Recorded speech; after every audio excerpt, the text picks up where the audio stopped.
Perhaps the most common, and certainly the most popular objection to substance dualism is known as the interaction problem.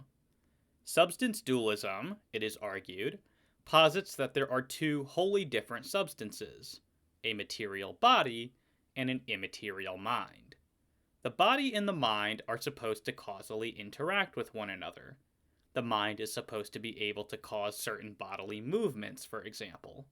But how can two such different things interact in this way?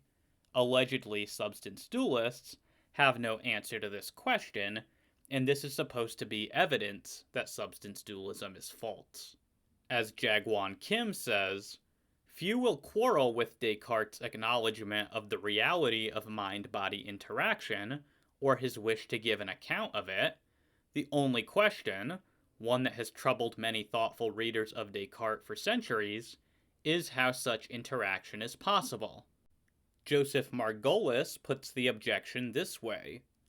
The Cartesian view, it must be said straight off, is a philosophical scandal in that it requires precisely a form of interaction between mind and body, but, by the substantive exclusion of mind from body, it makes an utter mystery of the interaction itself.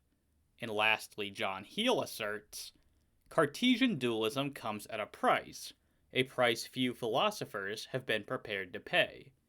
Central to Descartes' view is the idea that minds and bodies causally interact. But if minds and bodies are distinct kinds of substance, it is hard to see how such causal interaction could occur. Minds or selves, you will recall, are immaterial substances possessing the attribute of thought, but lacking the attribute of extension. Material bodies, in contrast, are extended but lack thought. How could entities of such utterly different kinds affect one another causally? Let me just begin by noting that, again, this is exclusively an objection to interactionist varieties of dualism, and so, even if successful, does not constitute a reason to think that dualism is false. But since most dualists are interactionists, let us put this point aside. Despite widely being touted about as a powerful argument against dualism, I must say straight off that I have never understood why materialists have thought that the so-called interaction problem is such a decisive objection to substance dualism.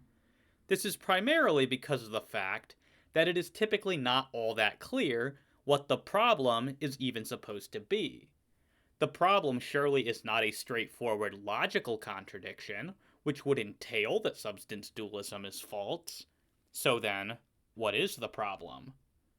As stated in the aforementioned quotations, the problem appears to be little more than a question regarding how two different substances might interact.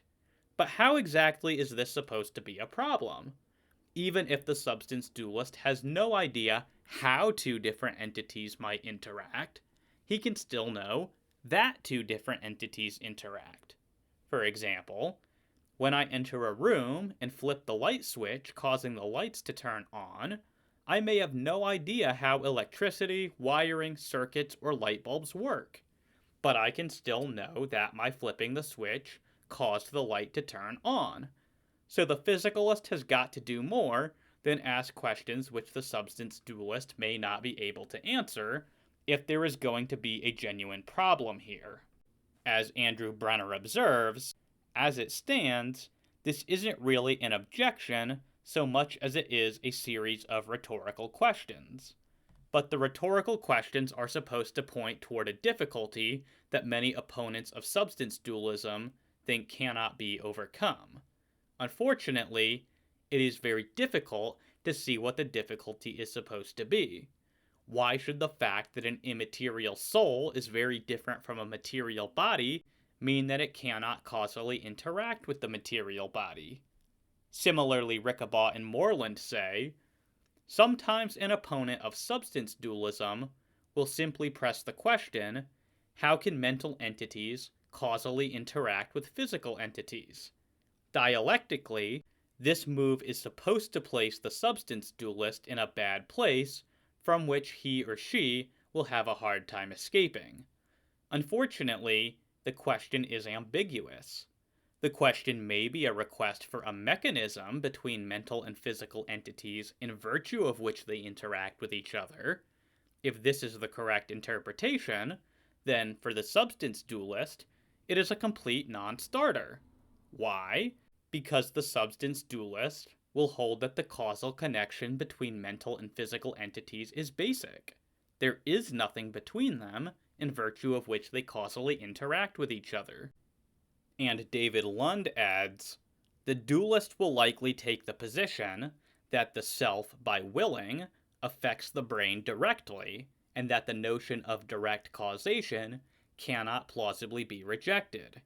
This is a defensible notion, for it seems highly plausible to maintain that if causation occurs at all, some instances of it must be direct. Thus, the how question is misplaced if it is one about what intermediary causal links occur between the willing and the brain event. David Armstrong presents the interaction problem a bit differently.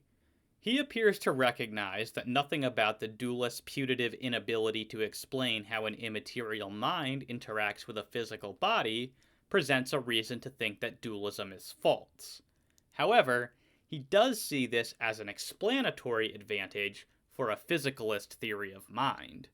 He explains, it remains true that we still have no clear model for the way that a spiritual happening gives rise to a brain happening, and vice versa. Descartes, in reply, can protest only that the interaction occurs. But that is no reply if what we are trying to assess is the plausibility of his theory of that interaction. There cannot be much doubt about the occurrence of mind-body interaction, but there can be doubt about whether this is the interaction of two totally disparate things. A mind-body theory that makes interaction easy and intelligible, as a materialist theory seems to do, is to that extent preferable.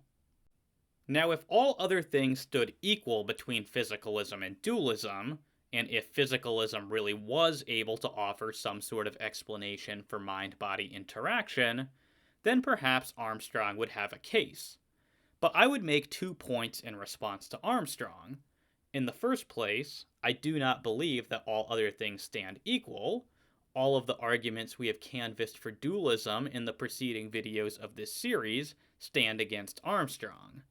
I would argue that the success of dualism in explaining how we have privileged access to our own mental states, the specific properties of those mental states, how we have modal knowledge, and the specific properties of knowledge simply outweigh whatever explanatory advantage physicalism might have in explaining mind-body interaction.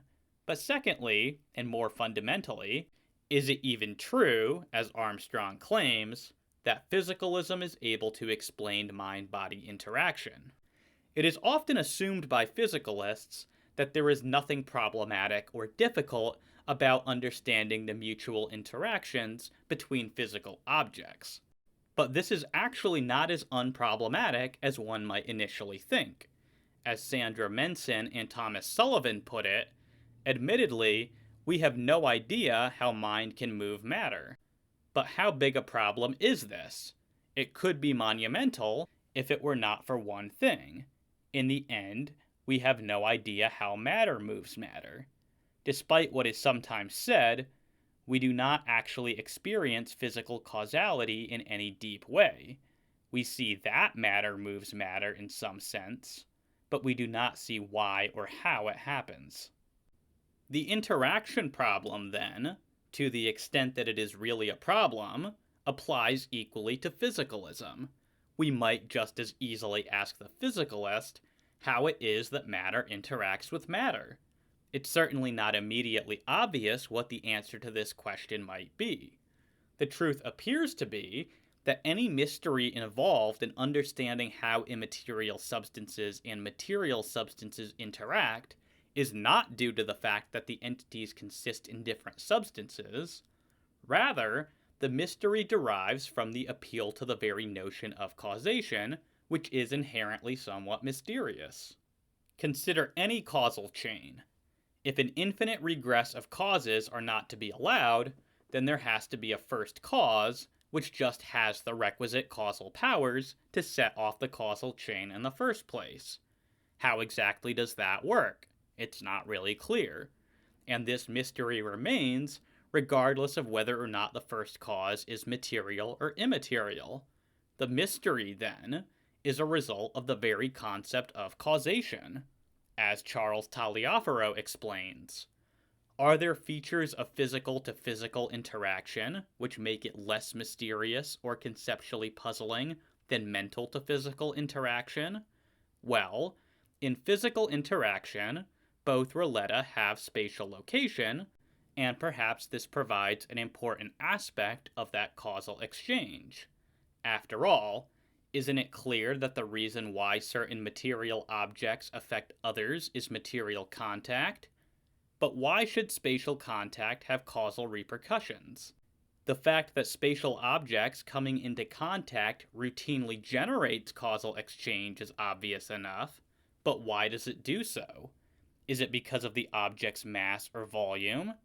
If so, why do mass or volume have the causal liabilities and powers they do? Perhaps the materialist may count herself to be in a better conceptual shape than the dualist, in that the causal powers and liabilities of physical objects are had in virtue of the parts making up the objects. Salt may have the powers and liabilities it has in virtue of its parts A, B, and C. But what is it in virtue of which A, B, and C have the powers and liabilities they have? Either we shall have to rest with A, B, and C simply having those powers as a brute, not further explainable fact, or we shall have to go deeper by speculating that A has its properties because of its parts D and E, and so on. Eventually, all disputants will have to come to a point of claiming that things have certain powers without being able to offer a deeper account, or that the physical interaction we observe is accounted for by a mysterious causal chain containing infinitely many parts, each part of which requires its parts in turn to account for its particular causal powers. None of these options seems demonstrably better than the dualist positing person-body interaction. In the end, then, interaction between physical objects must also be basic and, therefore, no less mysterious than such interaction between immaterial and physical substances. Further advances in science will never reveal anything more about the nature of basic causal interaction, because basic causation is fundamentally beyond the purview of what science can detect. As Rickabaugh and Moreland observe, all neuroscience provides is increasingly precise correlations that leave mental-physical interaction basic, even if the physical side of a correlation turns out to be a complicated system of neurons. If physical-physical interaction is no less mysterious than dualist interaction, then there simply cannot be any advantage gained for physicalism by appealing to the fact that dualistic interaction is mysterious. The moral of this section is that whatever mystery surrounds the nature of basic causal interaction is a result of the nature of basic causation itself. This is why causal interaction between physical objects is ultimately no less mysterious than causal interaction between the body and the soul. And since this mystery applies to all instances of causation in general, it cannot be a problem for substance dualism in particular. To sum up, the interaction problem fails to falsify substance dualism for at least 4 reasons. First, if it applies at all, it applies exclusively to interactionist varieties of dualism, but not to substance dualism as a whole. Second, it is typically unclear what exactly the problem is supposed to be. Asking the dualist questions which he cannot answer might be embarrassing for the dualist, but it surely does not provide any reason to think that dualism is false. Third, the how question appears to assume that there is a mechanistic explanation for how minds and bodies interact, But substance dualists are free to reject this assumption and to instead assert that the causal relation between mind and body is basic. Fourth, the objection assumes the interaction between physical objects is better understood or more readily intelligible than interaction between immaterial and physical entities. But as we have seen, this assumption is also false, meaning that there is just as much of an interaction problem for physicalism as there is for dualism.